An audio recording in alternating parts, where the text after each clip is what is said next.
Новый механизм по расселению ветхого жилья презентовали на обсуждение профильной программы в Госсовете.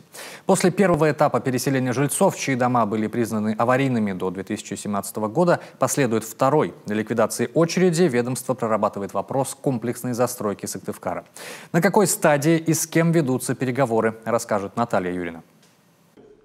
Переселение из аварийного жилья красной нитью проходит на протяжении 3 часов обсуждения госпрограммы от Минстроя-Коми. Сначала об итогах ее реализации отчитывается министр ведомства Игорь Кузьмичев. Утверждены целевые показатели на 2021 год. Расселение 41 900 квадратных метров аварийного. Количество граждан 2340.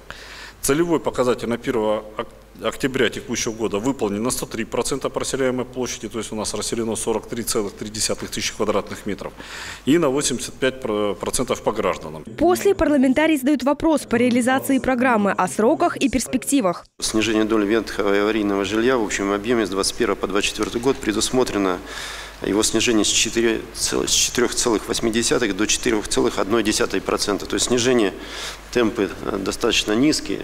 Что можно предпринять для большей динамики? Для большей динамики проблему с расселением собираются решать в 2 этапа. Сейчас идет первый. В список зачистки попали дома, признанными аварийными до 2017 года. До 2025 года в Коми необходимо расселить более 7 тысяч человек, освободить более 120 тысяч квадратных метров ветхого жилья. Для того, чтобы этот процесс ускорить, правительство Коми обратилось в фонд ЖКХ о выделении 4 миллиардов рублей. Как отмечают в ведомстве, процесс тормозит ситуация в отдаленных районах, где нет строительных компаний.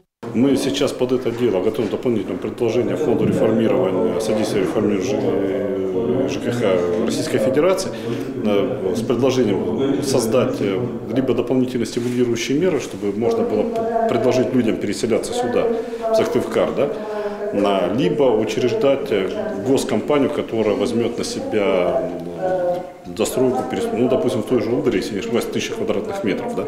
Из Сыктывкара застройщик туда не поедет. Местного создавать, это экономически будет золотой квадратный метр. Второй этап переселения из аварийного жилья планируют решать с помощью комплексной застройки Сыктывкара. Первый этап проекта планируют реализовать на месте деревяшек, что около Октябрьского проспекта. Под понятие комплексного развития территории у нас попадает порядка 6 кварталов сейчас. Они имеют разный градостроительный потенциал, связанный с подлетными зонами и прочими вещами. Сейчас мы это дело все взаимоувязываем с учетом принятого республиканского закона, теми нормативными актами, которые сейчас город должен принять. Переселения дождались и жители малозаселенных неперспективных поселков в районе Печоры, Березовка и Косью. Переезд последних уже завершен. У березовцев новоселье намечено на 2023. В 2023 году планируется завершить работу по переселению 28 семей из поселка Березовка. На данные цели в 2022 году будет направлено 25,5 миллиона рублей и 13,3 миллиона рублей в 2023 году. А вот обманутым дольщикам по улице Стахановской, что в Сыктывкаре, придется еще немного подождать. И деньги на обследование и достройку дома нашли. Все упирается в процедуру банкротства застройщика. Проблемный объект под свое крыло правительство планирует взять в феврале. Дом переходит в республиканский фонд. Дальше проводим обследование состояния с конструкцией. Исходя из этого, корректировка проектных решений.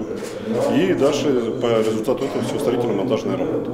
Там порядка 80, я сейчас точно цифру не помню, там 80 с чем-то миллионов предварительная оценка сейчас достройки, но ключевое будет определено после обследования и допроектирования. Привести в порядок документацию власти планируют в середине следующего года. В ближайшее время состоится встреча представителей Минстроя, специализированного фонда и дольщиков. На ней обсудят поэтапное восстановление прав тех, кто на протяжении нескольких лет вынужден был откладывать новоселье не по своей вине. Наталья Юрина, Олег Юшков, телеканал Юрган.